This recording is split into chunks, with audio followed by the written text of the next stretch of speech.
Testing, testing, yeah.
Probar un pedacito de justicia.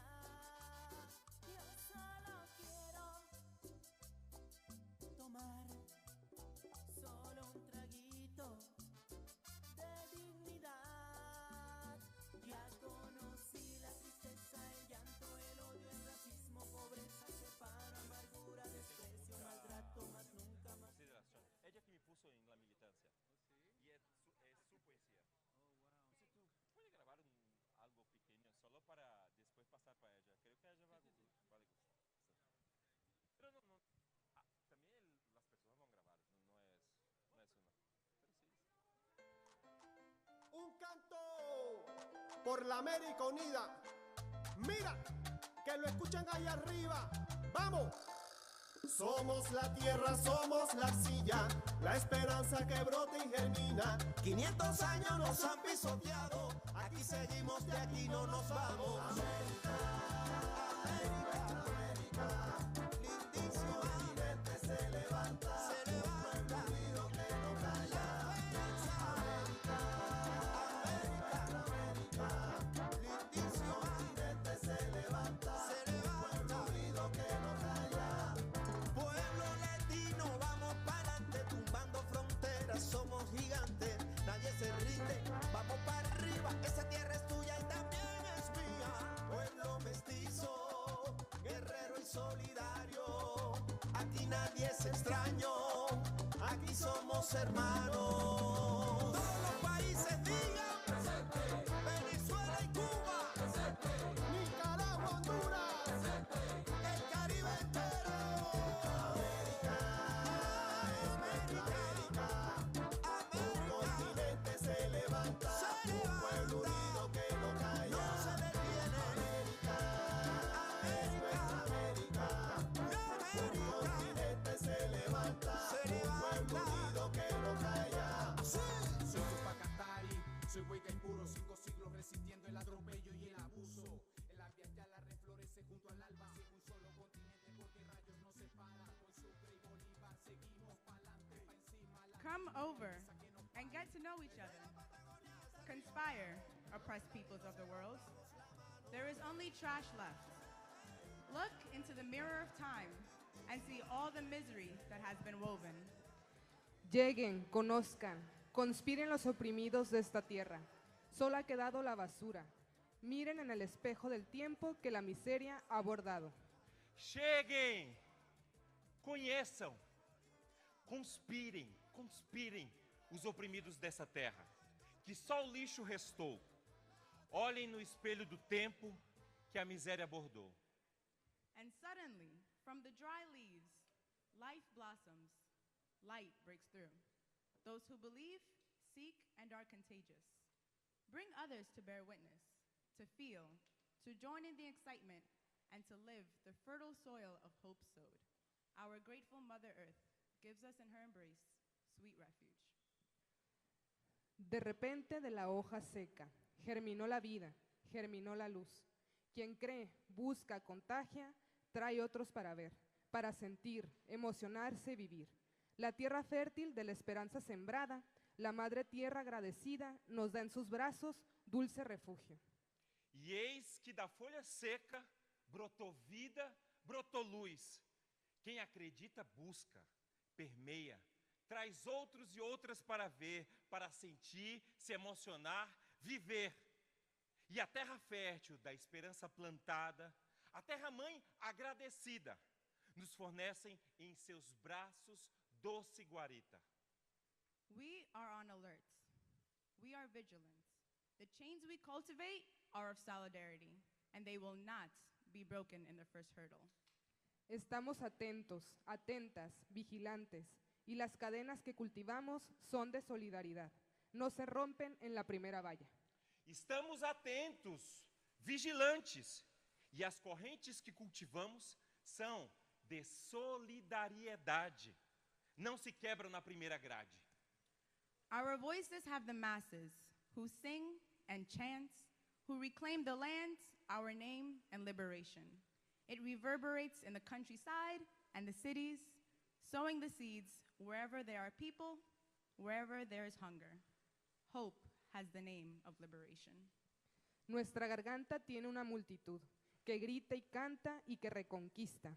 La tierra, el nombre y la libertad, que resuena en el campo y en la ciudad y siembra la semilla. Donde quiera que haya gente, donde quiera que haya hambre. Y la esperanza tiene el nombre de libertad. Nossa garganta tem uma multidão que grita, que canta e que reconquista. A terra, o nome e a liberdade, que ecoa no campo, ecoa na cidade e joga sementes.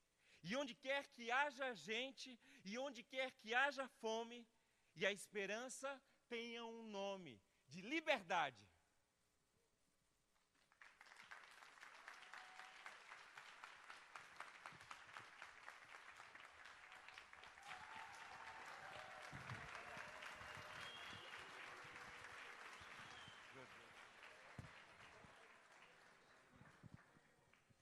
Thank you, everyone, for being here today with us as we open the People's Summit for Democracy 2022.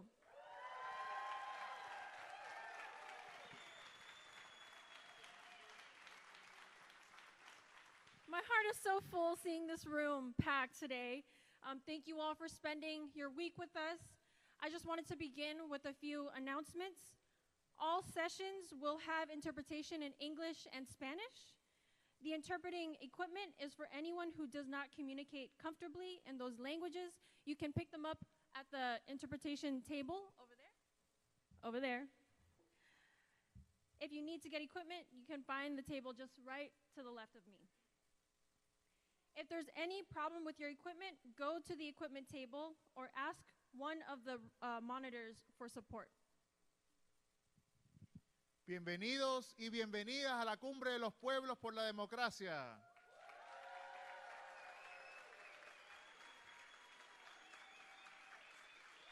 ¡Que vivan los pueblos en lucha!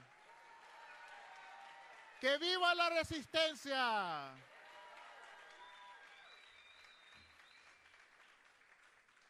Antes de comenzar, queremos dar algunos anuncios importantes. Todas las sesiones de esta Cumbre de los Pueblos tendrán interpretación al inglés y al español. El equipo de interpretación es para cualquier persona que no se comunique cómodamente en esos idiomas. Si necesitas conseguir equipo, lo encontrará en la mesa de entrada. Si hay algún problema con su equipo, diríjase a la mesa de equipos o pida ayuda a uno de los monitores de sala. Thank you, Manolo. So once again, thank you all for being here with us. My name is Sheila Xiao, and I am an organizer with the Answer Coalition.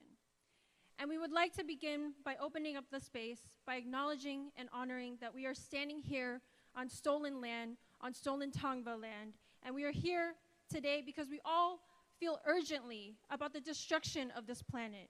We feel urgently about the constant drive towards war. We feel urgently about the displacement of indigenous people, of working class people, for the sake of profits. And we feel urgently about the future of our humanity.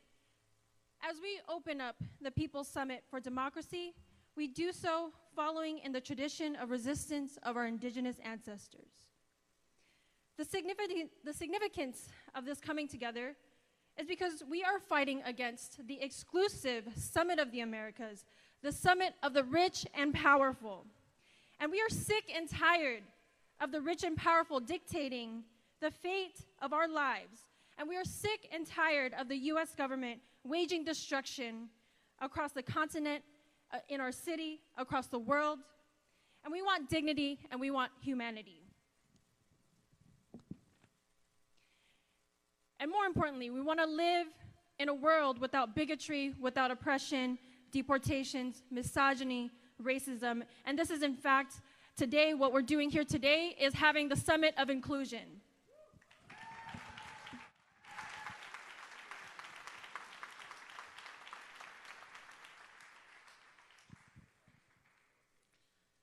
Because this is the People's Summit.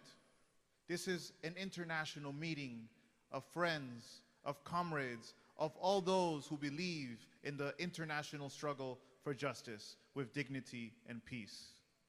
We've come together from all corners of our continent. Biden's summit is a failure. It has excluded the people of Cuba, Venezuela, and Nicaragua. It has also excluded millions of working and poor people of this continent. It has excluded our women. It has excluded our black and indigenous peoples. It has excluded all those who make this continent what it is. But we are here present at the People's Summit for Democracy. We want to honor and recognize the presence here of delegations that are coming from Venezuela, from Colombia, Honduras, Costa Rica, México, Argentina, Bolivia, Puerto Rico, Brasil. And because this struggle is international, because we are building friendships with the peoples across the world, we also want to recognize that we have delegations here with us from Palestine, from Ghana, from South Africa,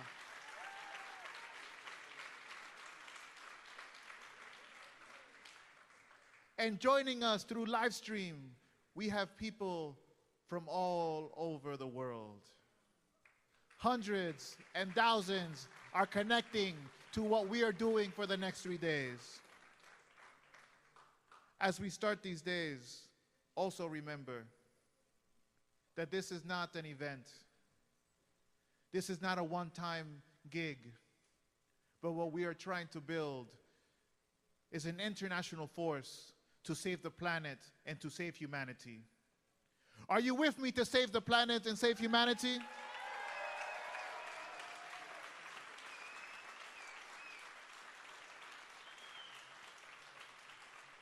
It's either capitalism or it's us.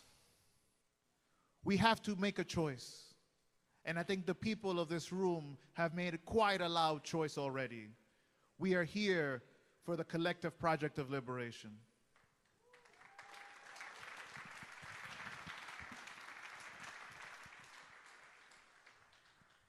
I wanted to take this moment to thank some of the folks who have been helping out with this event. First of all, I wanted to thank our interpreters. We want to thank the amazing team of interpreters. Without interpretation, this summit would not be possible.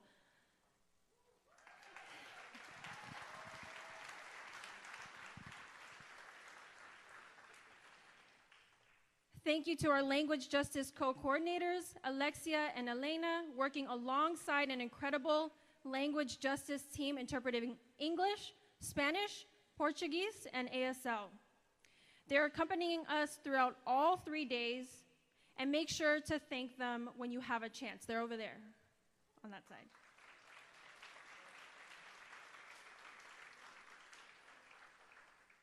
I'd also like to thank the steering committee organizations that helped pull this summit together. Alba Movimientos, AFT 1521, the Answer Coalition, CARECEN, Shelia, Code Pink, International People's Assembly, Labor Against Racism and War, Los Angeles Tenants Union, Endelon, the People's Forum, the Poor People's Campaign California, Unión de Vecinos,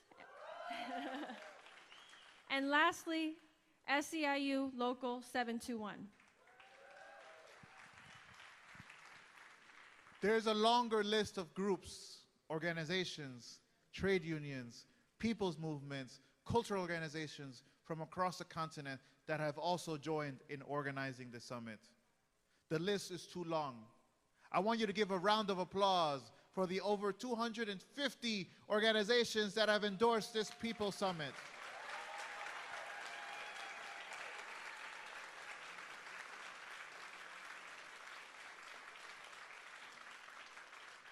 We are our enemy's worst nightmare. Poor people, working people, Black and Indigenous and Latino people, immigrants, all working people coming together to fight. That is their worst nightmare.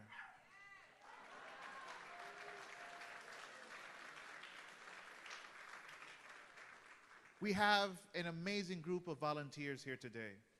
You'll be seeing them around with their yellow badges. Some of them will be doing security work. Some of them will be giving you water, food, coffee. Make sure to say hello to them.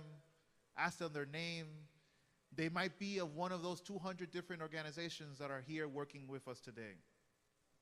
We also want to thank, very importantly, the American Federation of Teachers, Local 1521, for inviting us onto this campus.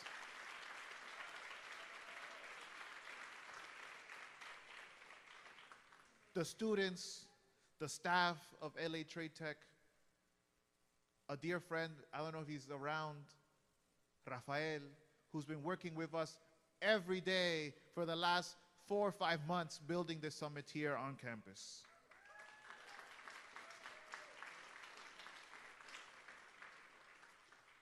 We want to share some guidelines because, as we all know, only people who are organized can win. Are you with me? If we are organized, we can win.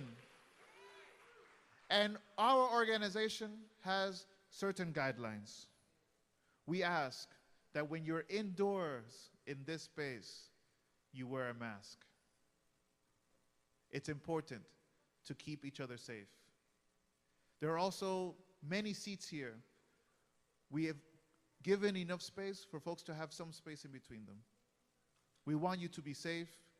We want you to be COVID-free for the remainder of this People's Summit. Also, if you haven't registered already, please visit the registration desk. We want to get to know you. We want to say hello. We want to smile at you. And also, if you have any questions, the registration desk is the first place to go. Again, because this event, we are inspired by the movement for language justice, we want to guarantee that everyone not only can listen, but everyone can participate in both English and Spanish. If you need a device, go to the registration table and get a translation device. I also wanted to go over just a few of our community guidelines, just so that we can all be on the same page and engage in fruitful discussion and debate together. Debate and discussion is a part of our program, and we seek unity through our shared values and by uplifting the voices of the people to imagine a new world, one that puts people's democracy first. So, with that said, we expect everyone to take this time to seek out opportunities to learn, grow, collaborate, and we ask that debate and discussion be conducted in a respectful and thoughtful manner. And to that end, everyone must show respect for one another's minds, bodies, respect for one another's ideas and cultures, and take care and responsibility for ourselves, our physical, emotional, mental, and spiritual needs. We will not tolerate racism, sexual harassment, misogyny, homophobia, and transphobia. And finally, as guests of Los Angeles Trade Tech College, we pledge to take responsibility for maintaining and taking care of this space, leaving our collective space in a better shape than we found it. They're taking really, really good care of us here, so let's keep our environment clean. Thank you.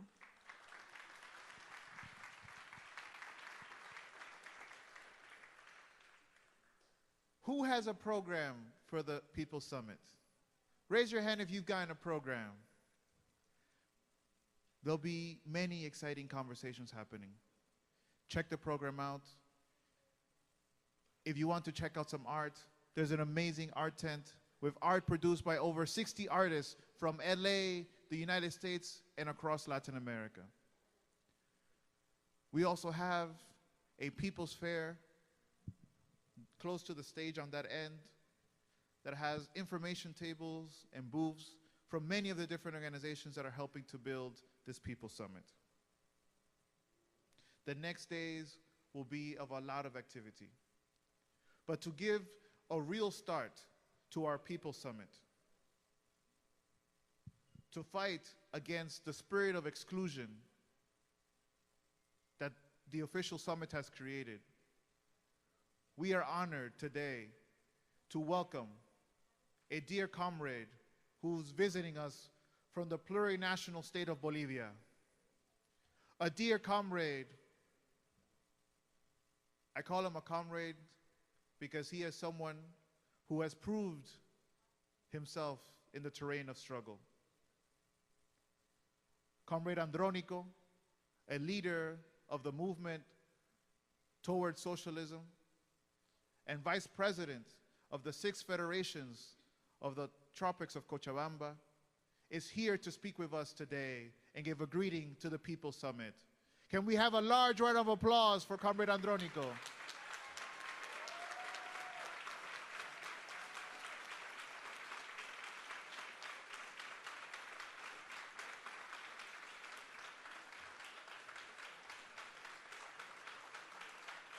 When we say that this is a people's summit, we're talking about a united effort of the peoples of our continent, from north to south and south to north. Compañero Andrónico, te damos la bienvenida en nombre de los pueblos en lucha dentro de este imperio violento. Te damos la bienvenida porque eres fiel representante de las luchas de nuestro continente, nuestro americano. Bienvenido, hermano y compañero.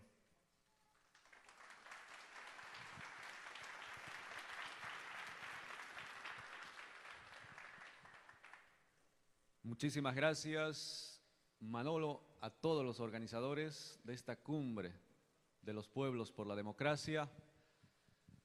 Me complace de manera infinita estar presente en este gran evento y algo que destaco de sobremanera, la presencia de muchos jóvenes de diferentes países de nuestra América. Quiero extenderles el saludo a nombre del Estado Plurinacional de Bolivia. Hemos estado presentes en el encuentro parlamentario organizado por Parlaméricas, dejando y dando a conocer los últimos sucesos que en Bolivia se ha cometido a partir del inicio de esa estrategia sigilosa en Bolivia que ha desembocado en un golpe de Estado del 2019. Para nosotros es un alto honor estar presente en este gran evento porque consideramos de muchísima importancia que todos los pueblos definitivamente nos organicemos con el fin de materializar la unidad en la práctica para lograr las grandes victorias. Es lo que nosotros compartimos nuestra experiencia a partir del comandante Fidel, Chávez, Kirchner, Lula. Fidel, bueno, en su momento por supuesto, desde Cuba, en nuestro país, a través de nuestro hermano Evo Morales, ayudado, coadyuvado y expresado la solidaridad y por supuesto encaminado la unidad en toda América del Sur, que contagiaba a toda Latinoamérica y por supuesto al norte, pero lamentablemente la ambición de algunos políticos que detentan el poder económico y político se ha sobrepuesto y ha generado división en diferentes países de Latinoamérica y el Caribe a los grupos de izquierda. Nosotros tenemos la larga experiencia de los movimientos campesinos, movimientos sociales y grupos de izquierda de los años 80 y 90, cuando éramos sometidos en Bolivia, precisamente con la dominación de algunos grupos que estaba presente USAID y por supuesto también emplazado bases militares de Estados Unidos en Chimoré, Bolivia. ¿Y cómo es posible que el movimiento campesino y los pueblos indígenas y grupos de izquierda podían haberse organizado cuando estaban cooptados, con prebendas, con cargos y por supuesto encarcelados aquel que levantaba la voz reclamando sus derechos? Por eso nosotros desde Bolivia por lo menos yo, desde muy niño, conocí de cerca las luchas de nuestros padres de manera inclaudicable e incansable. Unidad sobre todas las cosas. Hemos aprendido que la unidad es...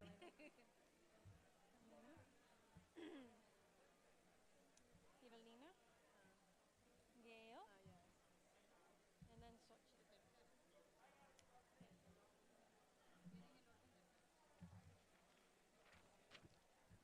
All right, everyone. Let's get started on our first panel.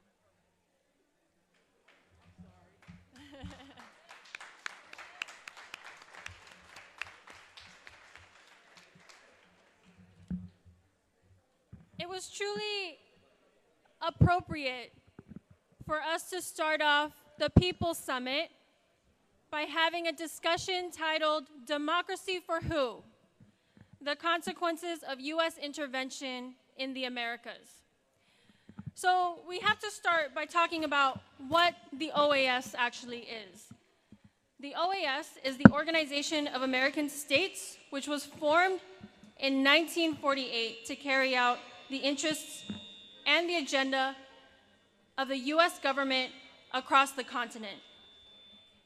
In the name of so-called democracy, the OAS carries out the work of the CIA in overthrowing governments that dare to contradict the interests of the United States. It means interfering in mass popular people's movements of working class people, of the peasantry. It means orchestrating coups against democratically elected leaders and pushing forward sanctions that strangle the livelihood of everyday people. What kind of democracy is that? So we are here today because we know this sort of injustice can no longer be tolerated. As brutal as the OAS is, it only makes the people want to fight harder, to resist harder, to fight back, and makes the people of our continent even stronger. And we will keep fighting the OAS until it is abolished. It is time to abolish the OAS.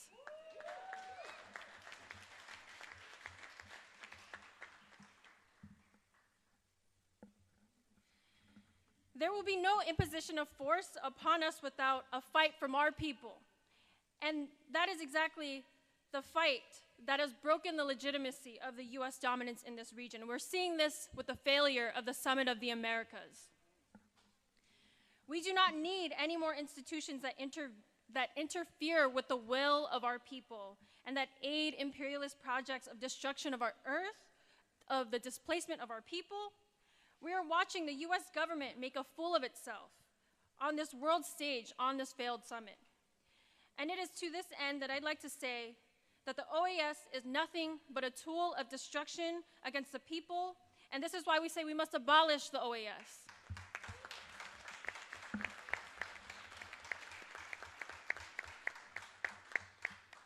So first, I'd like to start off this panel with a video message from Cristina Escobar Dominguez, who is a Cuban journalist specializing in international issues. Dominguez is a Cuban television presenter and one of the hosts of Mesa Redonda program. She is the first journalist from Cuba who, after 54 years, was able to ask on May 21st, 2015, a question to the White House spokesman at a press conference in Washington. And the reason why we are receiving this video message instead of receiving her in person is because our delegation, our invitees of Cuban delegates who were invited to our summit were denied their visas because the US government does not want us to hear the opinions of our Cuban delegation. So this is why, exactly. So this is why we're gonna break the blockade by showing a video message from our friends. It's not gonna stop us. Thank you for inviting me, even though the government of the country in which that event is happening has closed its doors to us. It's fine, we're kind of used to that. My name is Cristina. I was born in Havana in a working class neighborhood. My house was located at the corner of two streets with the most intriguing names, Reform and Commitment, kind of hinting at what my life was going to be about. I studied journalism here in Havana and then I did a master's in London. I went through college to get my bachelor degree in journalism without paying a penny, and I have never seen a gunfire in my life. I am a member of the Cuban Union of Journalists, and I am also a mom of a talkative 2-year-old baby. The name of this panel leaves room for so many stories. The cost of the US interventions in my country is impossible to cover in 5 minutes. I'll try to give you a glimpse using a few examples from my own life. My entry into activism was as a demonstrator in front of the US diplomatic headquarters here in Havana. It was 1999 and a 5-year-old boy was taken by his mother across the Florida Straits to get to Miami. They all died except the boy, who survived miraculously and got to Miami and to family that did not even know him and used him as an opportunity for self-promotion, political traction, and money. They refused to return him to his father, who was anxiously demanding his return. The Cuban leader, Fidel Castro, foresaw that the only way to get the boy back was by a massive and visible rejection of his kidnapping. A kidnapping, by the way, behind which stood a very well-funded Cuban-American lobby. I demonstrated for days, for weeks. After a long battle, until finally then President Bill Clinton himself said that the boy belonged to his father and the FBI had to break into the house and get him. He's today a healthy, happy father of a newborn. I was in my early teens, and an experience pushed me to a point where I had to take part. I had to get involved, and it was for the right cause. My life has been marked by austerity and resilience, as that of the majority of Cubans, because of the many obstacles the US sanctions have imposed. This country is under the most comprehensive and extensive system of sanctions ever imposed by the most powerful country of the world. The resilience of the Cuban people should be studied by experts because it's exceptional. When the presidents of the United States and Cuba announced their rapprochement December 17, 2014, it was history in the making. At that time, I covered Cuba-US relations, and I spent those months watching a clear change in strategy, but not of purpose. Regime change in Cuba, not allowing this country to be fully independent, not accepting our chosen path of social justice.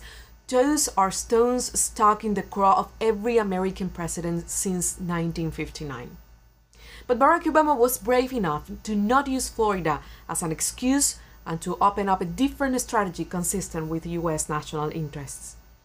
Still, the sanctions were left intact, and unexplained health incidents that have been seen all over the world, including the US, were used as an excuse to close down consular services and so close the doors of the US to Cubans. Donald Trump took to the relations between the two countries to its worst point probably in 30 years. And Joe Biden has left everything as it was without having the courage to craft his own strategy on Cuba. Two final examples. In the middle of the pandemic, the only medical oxygen plant in Cuba broke down. People died in hospitals because of the lack of oxygen. During those same days, Washington refused to sell ventilators to Cuba, using COVID-19 as the perfect ally to promote such desperation that some people turned on their own government. Again, the resilience of these people created another epic story invisible to the mainstream international media. Cuba created 3 safe vaccines and has immunized more than 80% of its population with homegrown vaccines. Search around. You will not find another such crazy success story. And one final example. This one is not easy for me. My best friend had a baby 3 years ago. She's a bright and curious toddler, but she needs a liver transplant, which is something can be done in Cuba, though it is thought of as a first world surgery. The only obstacle is a small number of surgical supplies and drugs that are almost impossible to get because of the sanctions. And that brings us back to the embargo or blockade. Designed to promote regime change, an embargo, they say, is directed against the government, but makes harder, if not impossible, for a 3-year-old toddler to get a liver transplant that can save her life. One last idea. Cuba has many domestic challenges. We must grow into accepting more criticism. We need a press model more adjusted to our young audiences. We must think beyond the besieged square perspective. They say the purpose is to see this country becoming a democracy, but in this context, it means subordination to Washington's interests. I do believe in freedom, in democracy, the real thing, and in improving many things in my own country. Seeing it thrive is a dream that inspires me and makes me endure many sacrifices. They say we're terrorists. They put us on the list. They say we're anti-democratic, but they don't let us go there to the United States to speak up. They say we only accept one way of thinking, but then they adopt and sponsor opposition in Cuba, making it a very well-paid job.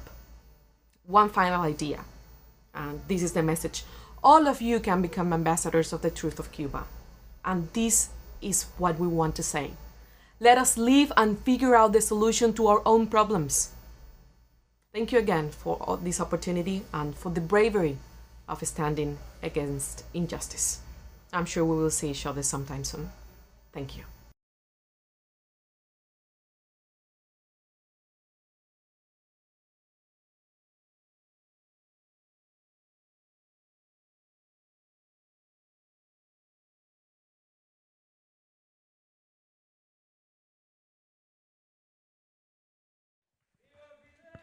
Viva Fidel!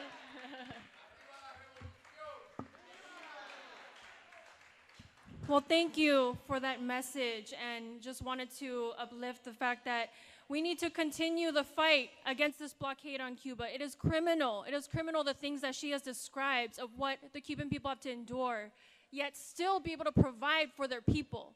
It is incredible, and it is a model that we need to fight for. So,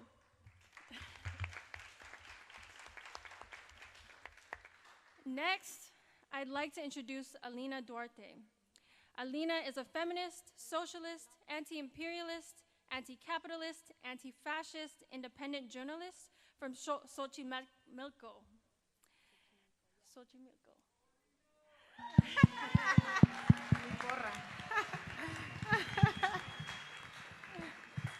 Duarte has dedicated herself to journalism since 2012, covering social movements and political situations from the ground in several countries of Latin America, including Bolivia, Chile, Ecuador, Mexico, and Venezuela. She was a correspondent for Telesur from 2017 to 2019, and she is currently a senior research fellow at the Council on Hemispheric Affairs. Please welcome Alina.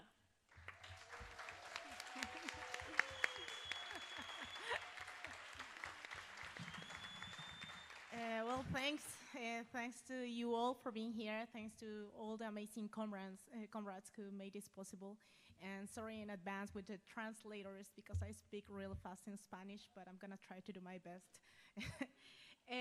Yo soy Alina Duarte. Yo soy de Xochimilco, de un lugar muy bello al sur de la Ciudad de México. Y es bello no solo por sus ríos, canales, ¿no? En realidad, sino por sus resistencias y sus rebeldías.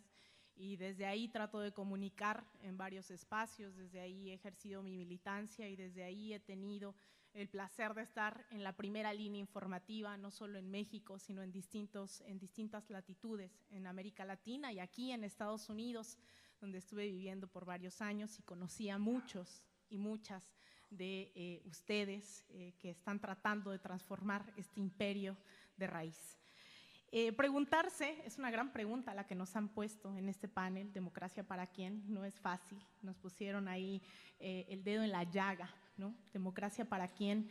Preguntárselo además desde Los Ángeles, un territorio robado, ¿no? Ocupado. Las fronteras nosotros no las atravesamos, la frontera nos atravesó a nosotros y eso hay que tenerlo claro. También nos estamos preguntando, ¿democracia para quién? Desde Estados Unidos, un territorio que se ha construido sobre el genocidio de sus pueblos originarios, sobre la esclavitud y también con esa fuerza migrante que hoy criminalizan, que a mitad de una pandemia le llaman trabajadores esenciales, pero después les criminalizan, les persiguen, nos deportan. Eso es realmente el sueño americano, un bello guión de Hollywood, pero en realidad una pesadilla para millones dentro y fuera de Estados Unidos. Hoy estamos reunidas en este espacio, el cual me alegra y me llena de mucha emoción, me pone muy nerviosa ver a tanta gente tan increíble que está haciendo tanto trabajo en todo el mundo. Gracias y nos dieron el pretexto, lo decían hace rato los camaradas, gracias a una cumbre de la exclusión, una cumbre imperialista que nace en Miami en 1994 y que pretende dictar esas medidas económicas, políticas, sociales alrededor del continente y quiere hacer de la doctrina Monroe una realidad en pleno siglo XXI. Esa doctrina Monroe que ya no aguanta más, que ya les enseñamos que esa no es la vía, ese no es el camino para construir en nuestro territorio. Estamos aquí hablando sobre States does on our territories when the United States put their democracy flag and human rights on the one side. It has all the mics on a global scale to say what is democracy and what is human rights. While they orchestrate coup d'etats and they destabilize governments that have been democratically elected, but it's beyond their borders. We have to leave clear that U.S. imperialism also attacks inside their own territory. Not only kills and does coup d'etat, they also negate people's right to housing, to health here in the United States, and to a dignified life. And that doesn't, you don't see it on CNN, you don't see it on the news, you don't see it, you don't see Skid Row, you don't see the brutal images that militant journalists actually do.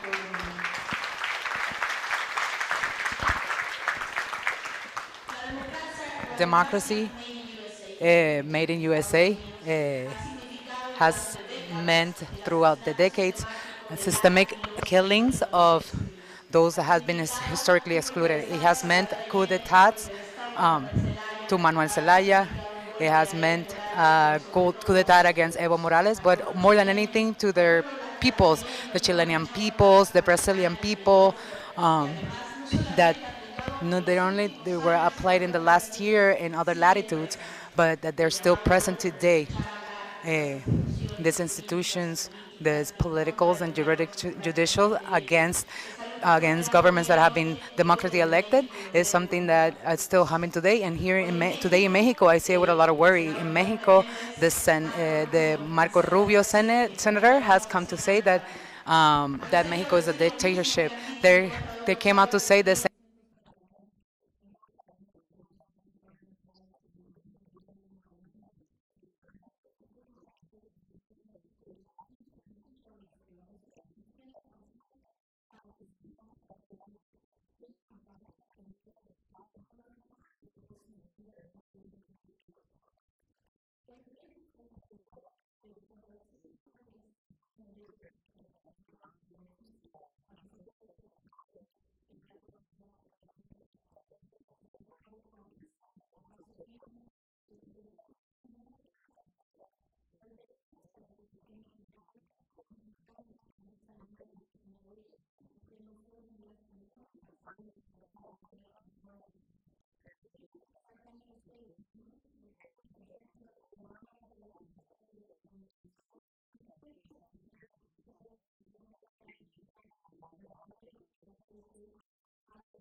of the original peoples. Is the time for the working class. Is the time of the media that are feminist and militant, that are committed to their communities. This is the revolution, people, and I know that we're willing, and I know we're going to win until death.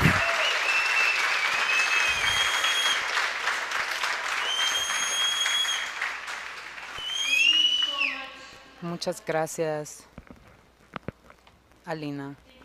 Muchas gracias. Eso fue. And you're right, we can build another world. Another world is possible, and we can see it here today, right? So next, I'd like to introduce Fidelina Mena Corrales from Costa Rica. Fidelina is a director of the Center for Labor Rights. She studied law at the Faculty of Law of the Universidad de La Salle in Costa Rica, with extensive experience in human rights issues, especially refugee and migration, as well as in the defense of labor rights of migrant workers, applicants, and refugees, migrant indigenous populations, and Afro-descendants. Please welcome Fidelina. Muchas gracias de verdad por esta invitación que nos hacen a esta cumbre de los pueblos.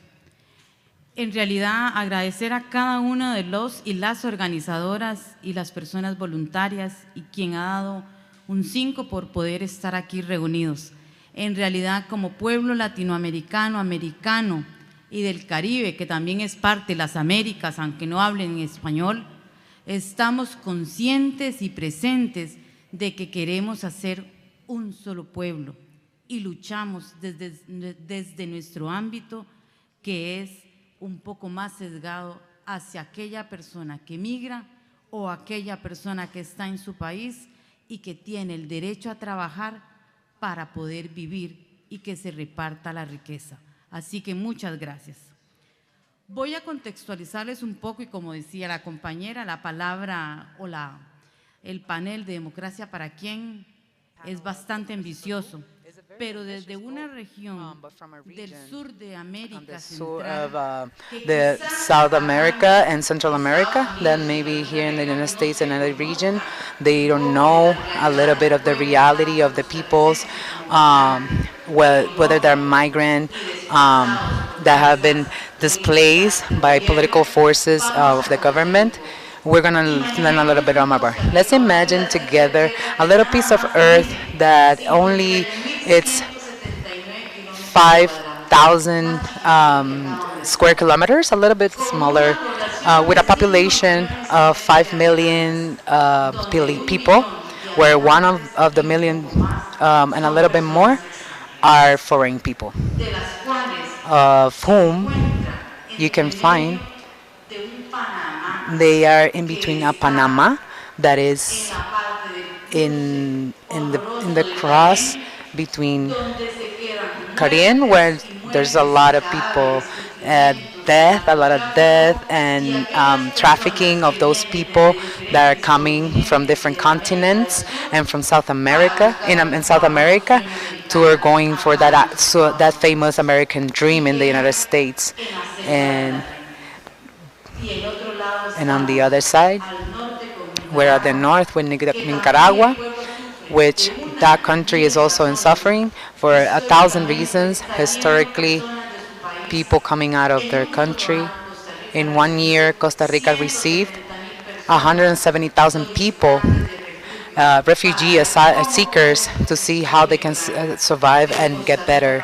But Costa Rica, inside their own space, is not available to do this because it also has political power that is being dictated from the exteriors. So there's people that have to abandon Costa Rica to be able to feed themselves. The homelessness that you can see here in Los Angeles, where there's a housing crisis, when there's no work for a lot of people, and that's the same thing that happens in Costa Rica. And I see it because we are looking for Costa Rica, and when they say Costa Rica pura vida, Costa Rica great life, Costa Rica, but Costa Rica also has a bunch of issues because it's a country that generally is a place of destination. They want to be like the United States. If the United States tell us a migration law against the population, Costa Rica also does it. If the United States put military people in their front, in their borders, Costa Rica doesn't have military. Costa Rica is the only country that doesn't have a military, but it has a lot of policemen that are on the borders. That you don't need a military to be able to not allow the entry and execute their migrant right to migrate to get a better life. And what favors us in the countries, in the name of our organization and social organizations, that we are human rights defenders, and we fight against these big regions. We also want to learn and to call out the violations and the abuse, especially of those that are inside our on American countries, and those people that are looking an economic migration, but that they have to be displaced. They get refuge in our countries. Also, characterized for those indigenous peoples that are migrant. Costa Rican coffee. Also, it's internationally being picked by migrant indigenous workers. That for that they're good. They're good for being specialized as coffee pickers, where they get paid less than $1 for picking a lot of coffee, but that is sold in thousands and thousands of coronas and dollars to other countries.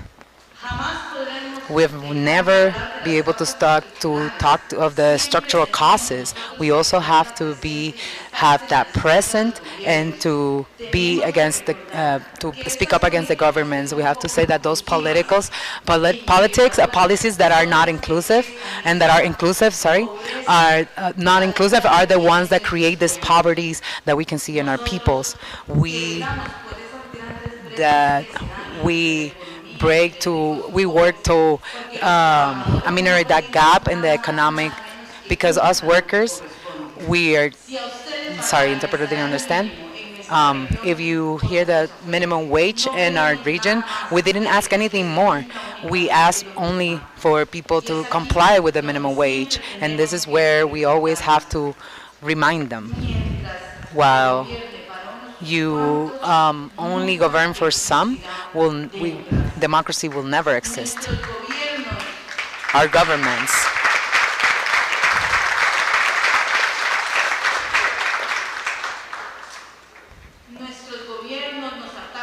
governments attacked us. They don't attack the real issue, structural issues, because they don't want to. They simply, what they're interested is to legislate and to create a democracy for a few, a democracy for the economy.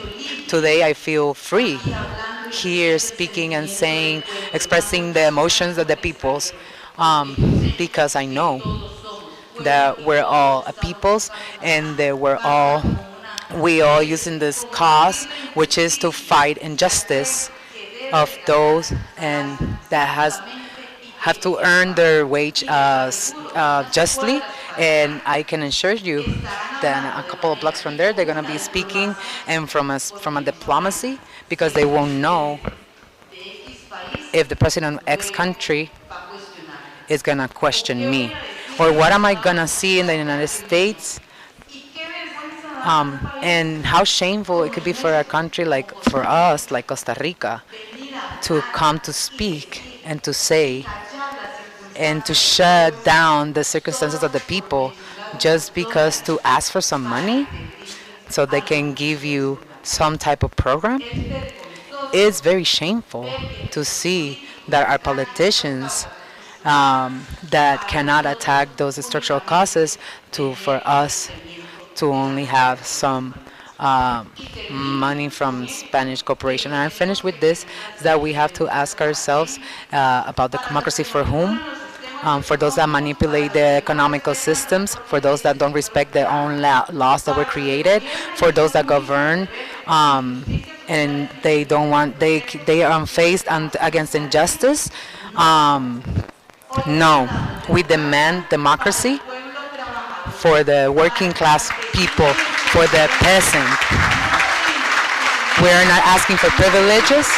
We're only demanding is that give us for right for what we deserve, that don't they take us, that they abide by the law. Thank you.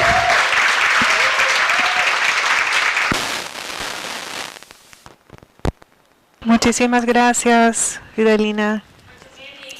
Estamos exigiendo una democracia para el pueblo, no solo una democracia para los políticos. A continuación quisiera presentar a Gail Walker. Gail es la directora ejecutiva.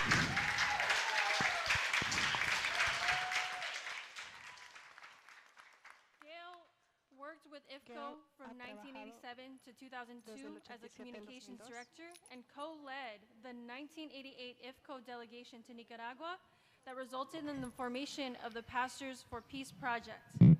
At IFCO, she has led a number of delegations to Central America and Cuba, including Cuba Friendship Caravans and educational delegations to Cuba. Please welcome Gail.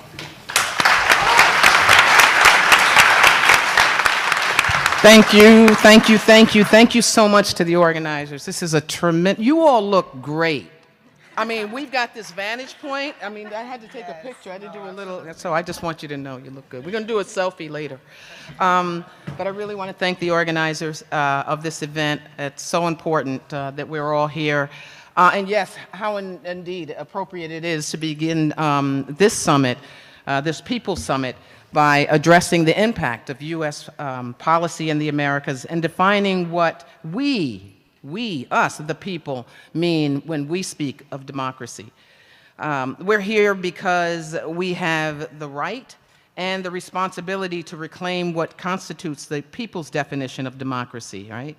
I think Cuba's national hero and freedom fighter, Jose Marti, gave us a tremendous launching point when we speak, when he spoke about the concept of Nuestra America.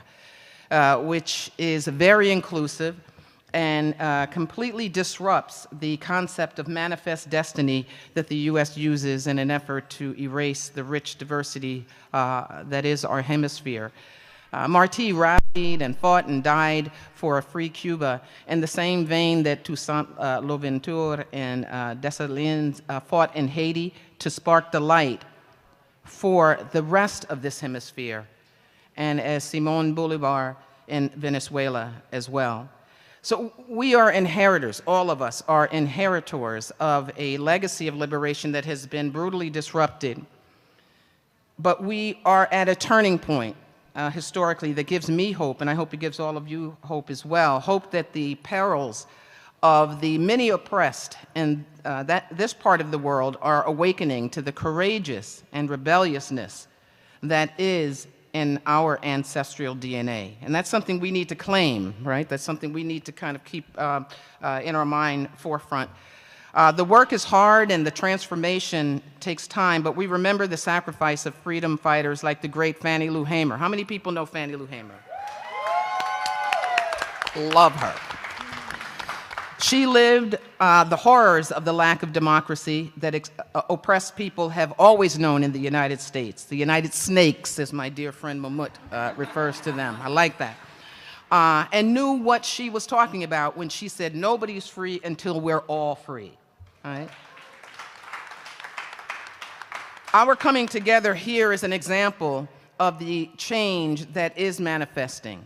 The Biden administration's summit of exclusion is being held across town right now, while we the people, are emboldened by the fact that we are gathering here at this People's Summit to lift up the crucial issues impacting those of us who have been left out, neglected, marginalized by the world's wealthy power brokers, power holders. Meanwhile, as you all know, we have noted over the last several months that there's a lot of change that's been going on as it relates leading up to this summit of exclusion. The leaders of dozens of nations across the Americas have announced that they will not attend Biden's meeting, and others have criticized the exclusion of our sister nations. The reaction of the region's leaders reflect the continuing decline of Washington's control over the Western Hemisphere.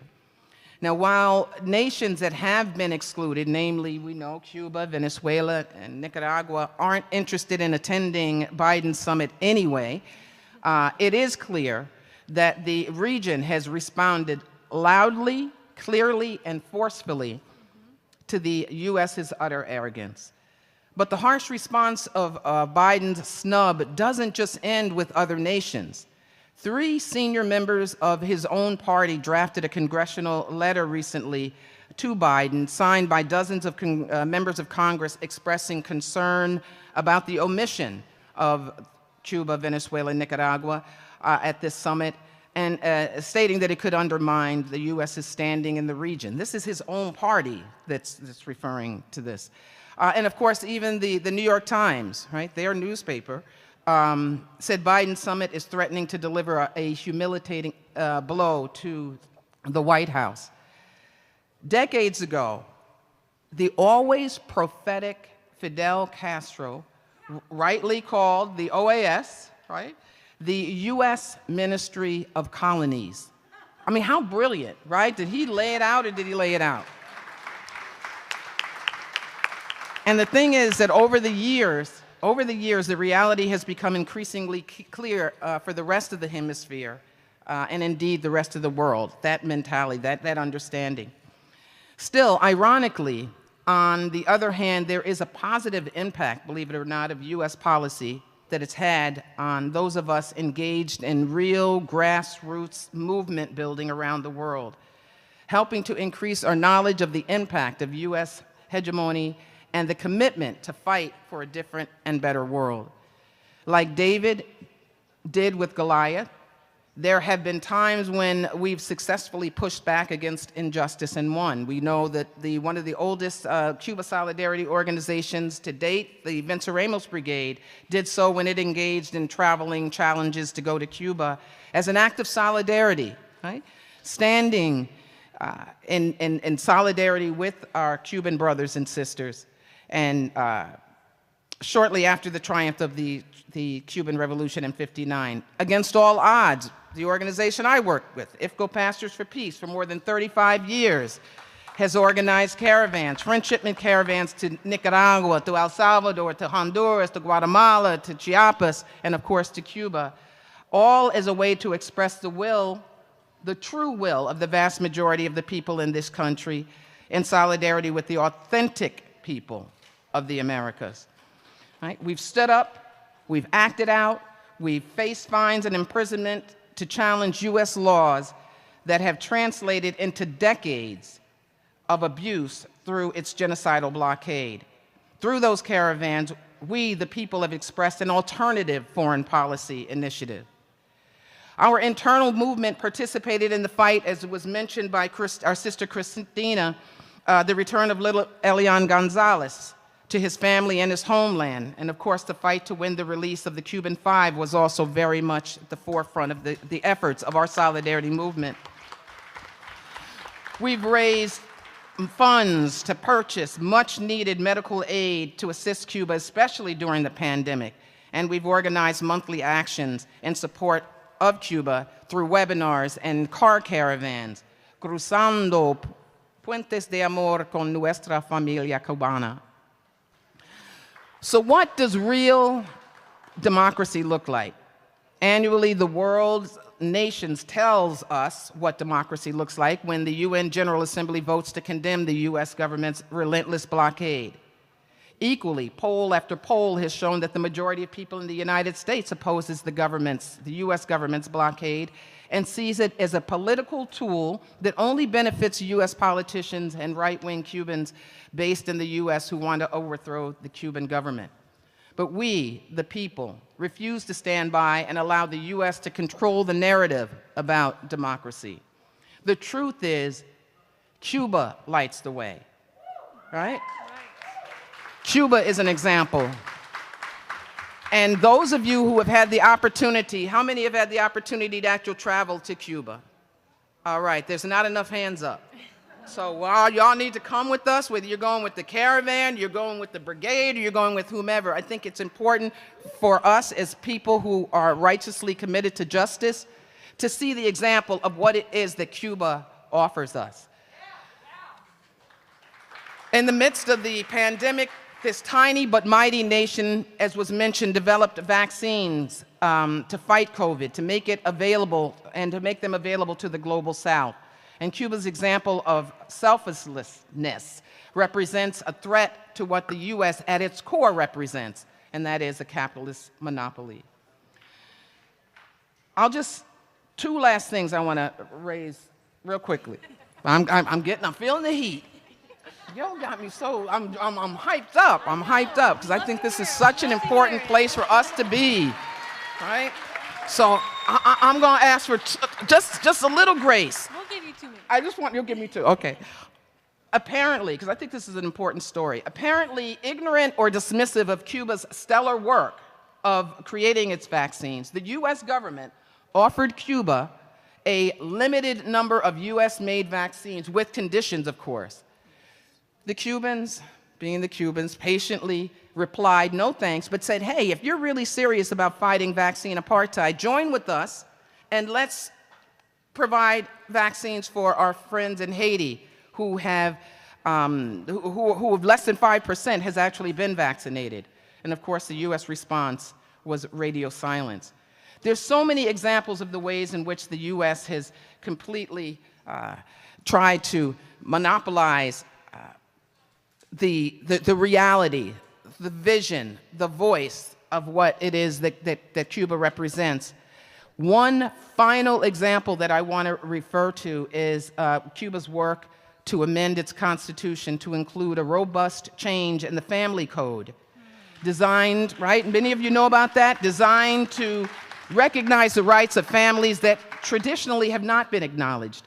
Among other things, that code will allow maternity leave for family members and care for children. The code will highlight the rights of the elderly, the youth, the queer community.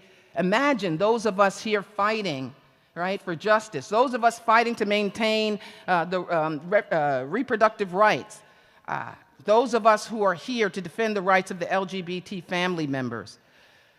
Cuba provides a tremendous example. Cuba has done this because they have worked as a participatory democracy, right? They have worked with the committees in defense of the revolution to make sure that information is being spread, that there's a conversation, a discussion going on about what it is that Cuba wants for its nation. That's an example of what we need here, certainly in the United States, and I think in our Americas. So friends, I'll end by just saying, this is what democracy, participatory democracy, actually looks like. And as we fight for real, fundamental change in this country, we dare not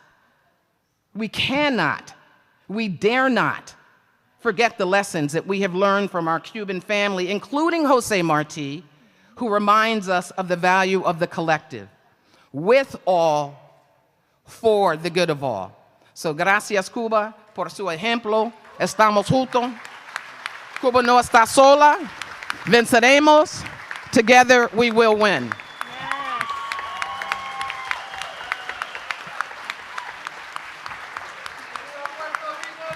Viva! All right. Thank you so much, Gail, and thank you for teaching us and teaching us the lessons that we've learned from Cuba. And we cannot leave Cuba behind. We must take those lessons forward. Yeah. Exactly, exactly. We need Puerto Rican independence. So, finally, I'd like to welcome our last speaker, Xochitl Sanchez. Xochitl is a senior organizer at CARECEN-LA, one of our steering committee organizations, the Central American Resource Center in Los Angeles.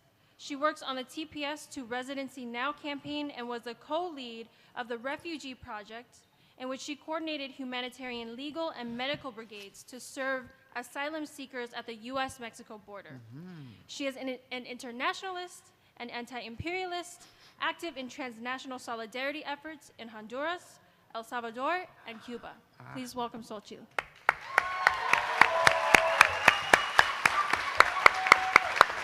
Thank you, thank you. Can folks hear me okay? All of y'all can hear me?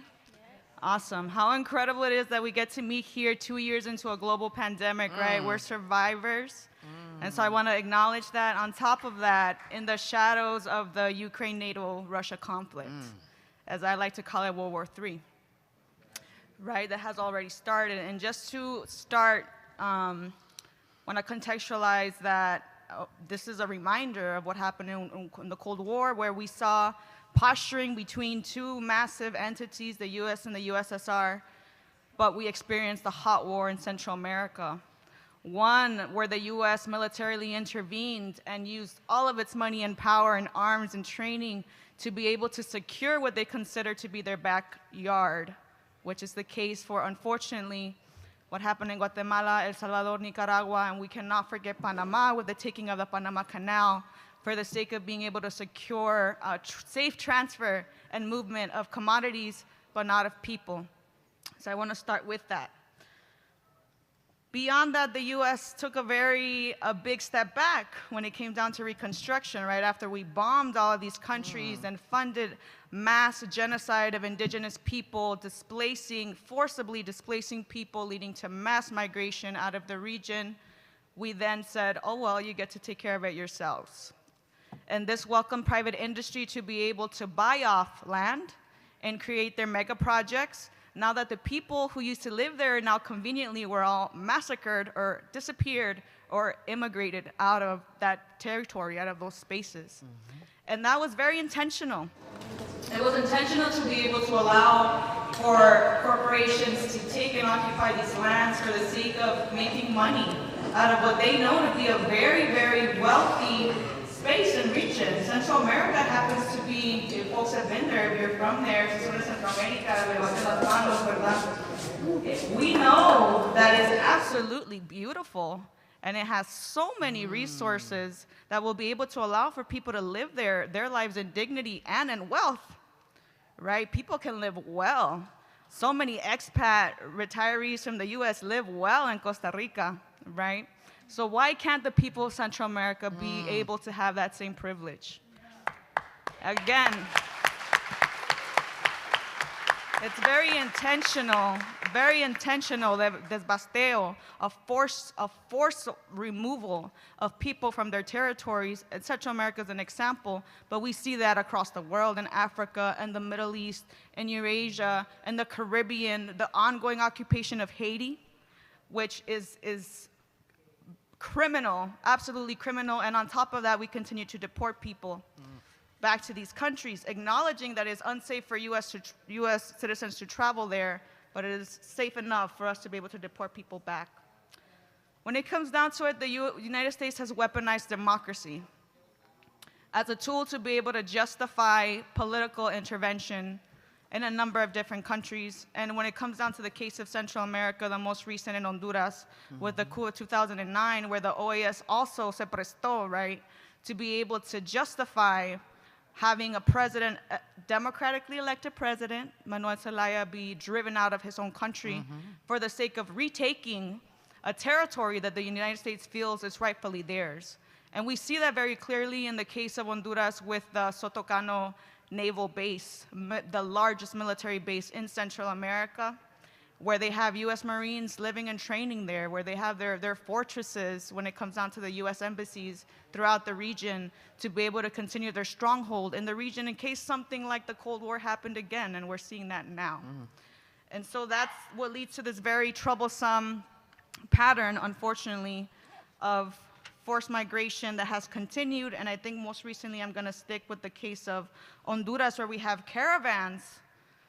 When people decide to organize on foot, thousands of people sending flyers throughout Facebook to meet at the plaza, we're walking out together.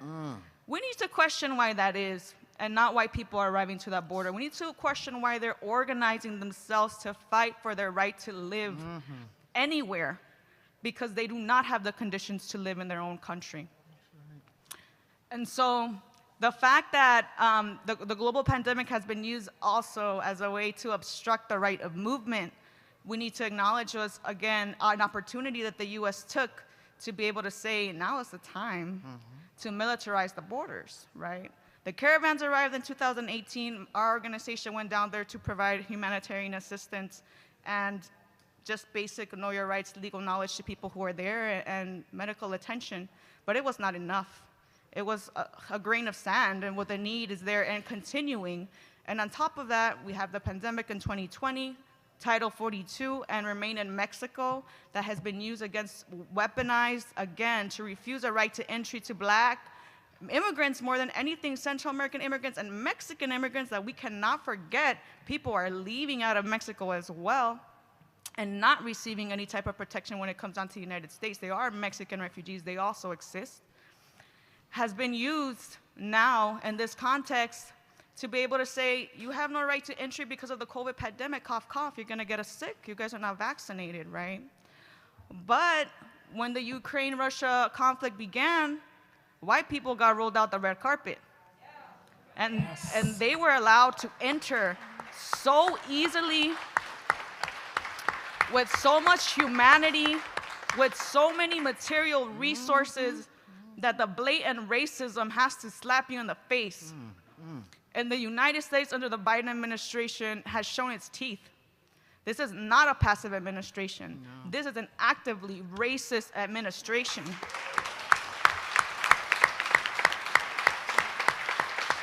And the fact that so many Black and brown people galvanized to vote this demon into power in light of the other demon that we wanted to get out of power, right, it shows the strength and power that we have.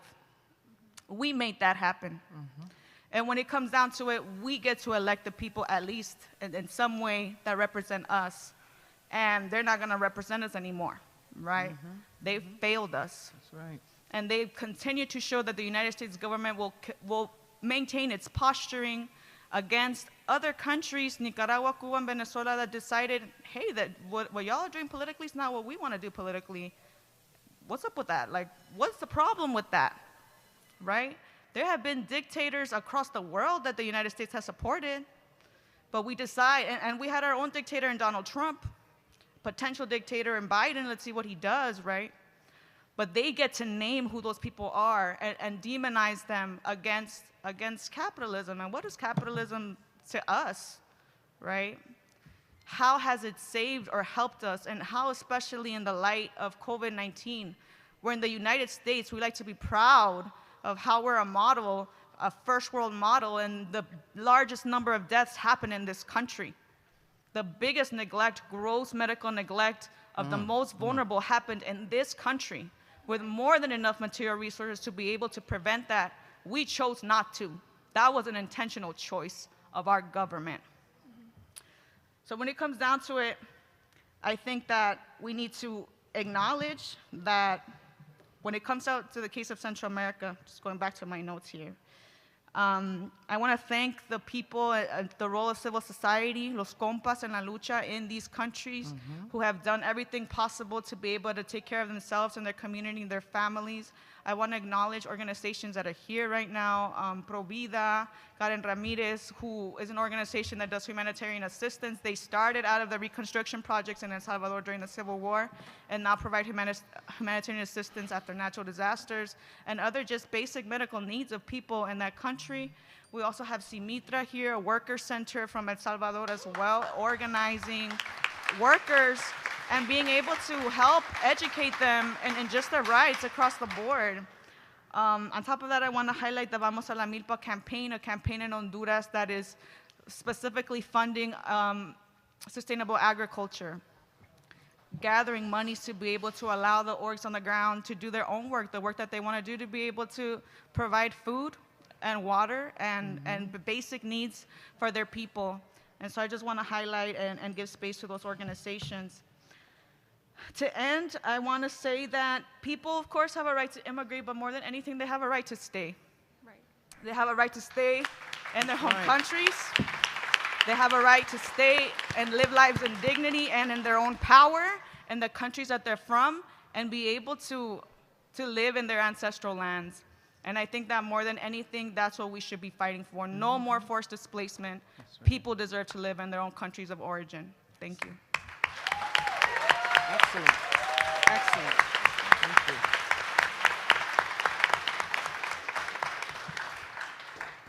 Thank you so much, Xochitl.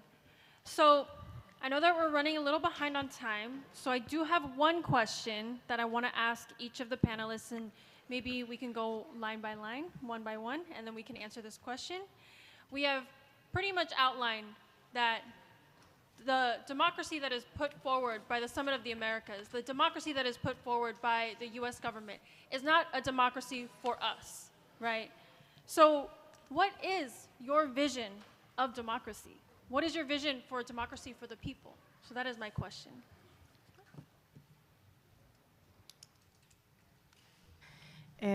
Bueno, la democracia para nuestros pueblos tendría que ser vivir con dignidad, vivir en libertad, vivir en paz, tener el derecho a decidir nuestro futuro entre todas y todos sin imposiciones, sin imperialismo, sin capitalismo. La democracia tiene que ser... La democracia tendría que ser el respeto a nuestro territorio. Democracy has to be respect to our territories, respect to life, and to that manifestation doesn't mean for us to get killed, and for us for people to impose us, that to criminalize us, like in the case of Cuba, like in the case of Venezuela.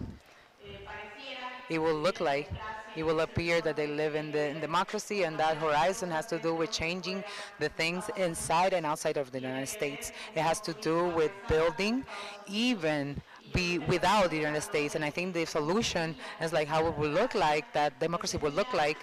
It will be like how the women and the men and the young people, and the workers, the peasant, and from the LGBT community, that we're here present. I think this has to do of how to build people's democracy, being all here together.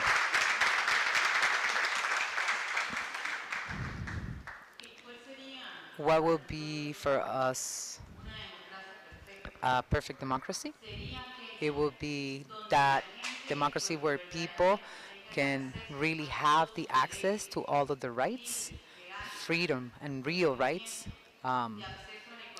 with right to movement, access to economy, that be able to get to obtain their own wealth of the earth, and that it could be produced, and that could be hegemonic, like equal, and that wealth really stays with the people. It's not real, because if it were real, the people that are in power right now will do what the people ask them to, and the people is only asking for what humanly needs to be complied, and what we have, which is the rights that we are born with. Whichever country that we go, we have our rights. It's not that if I get to a country, is that I'm gonna learn or gonna receive some rights. No, I was born with rights, I move with rights, and I live with rights.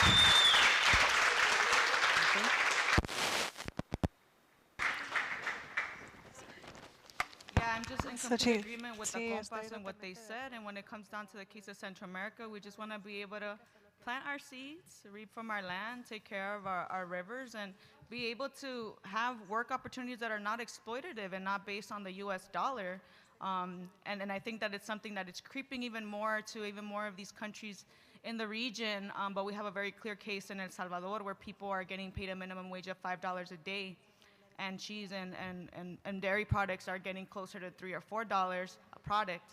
And when it comes down to it, we just want to be able to reap from the land and the riches that we know these corporations get to exploit for ourselves, and not have to be worried about being gunned down either by violence that happens in society or by the state.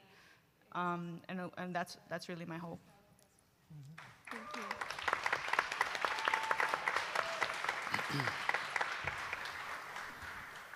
Gail. What everybody just said. I mean, I just really quickly, I think that really, it's all been hit on. It's simple. It's not really a complicated formula. Health, housing, security, the ability to take care of our families, no matter where we live. This is a right that we all universally share, and I think have to work for. Sustainable developments, the right of women, the right of LGBTQ, et cetera, et cetera. But I think that the important issue is that we collectively stand. As I mentioned earlier, the importance of working collectively to push back against injustice is a big part of what we're responsible for doing. There's no doubt in my mind that we're headed in the right direction. And I think that this summit is an indication of that. The reaction of the countries that have said that they are not going to accept the Biden administration's attempts to manipulate the world is unacceptable, and I feel that we're on the right path, in the right direction. It's an honor to be here with these wonderful, beautiful, brilliant women.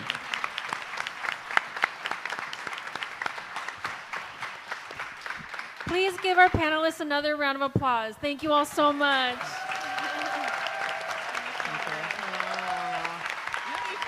I need food. I need food. I need food. You can try to feed me. So this concludes this first panel, Democracy for Who? Okay. So stay tuned. There's much more programming happening, but that's it. Thank you all. Thank you. So, you all did great, man. I learned hanging around with you. I got my card somewhere in here. I got this crazy fanny pack. It was supposed to make life easier.